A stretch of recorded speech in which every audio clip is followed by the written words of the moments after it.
The Swiss, as you know, have citizen-initiated referenda, and they've managed to control a lot of their politicians, a lot of decisions, by doing that regularly and legislating themselves. Is that? Do you think that might be part of the solution?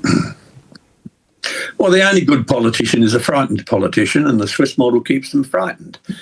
We have politicians now and a bureaucracy now that are just so far removed from what Joe the plumber wants in his life, from what Joe the plumber believes.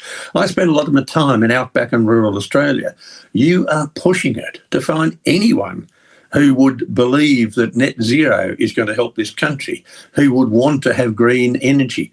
You are dealing with a huge gap between politicians and the bureaucrats and the public. And a lot of the Conservative politicians privately share my view, but in public, they don't dare stand up on matters of principle. And as soon as you stand up on matters of principle, you will be criticised by the ABC, by the mainstream media, but people will vote for you. And we've seen that time and time again. So I think it's time for people, especially on the Conservative side, to stand up and show some principle and to actually represent the people's view. And the people's view is that we are being fed a load of codswallop. This is costing us a fortune. And if you don't believe it, just open your next electricity bill. Did you notice that there are a couple of sweeteners in the deal about this new tax, the Sims-Garner carbon tax?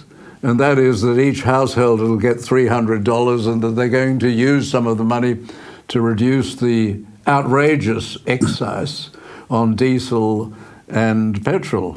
Do you think that will work?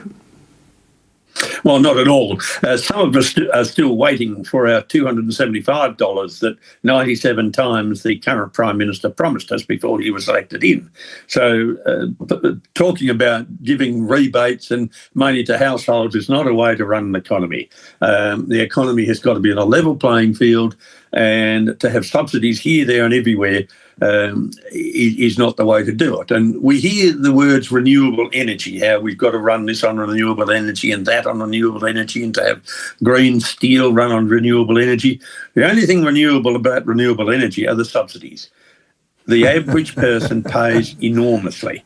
And so these great new economic models, I'm quite happy to listen to them, but I would prefer the market to shake out and the market to drive what the prices are going to be.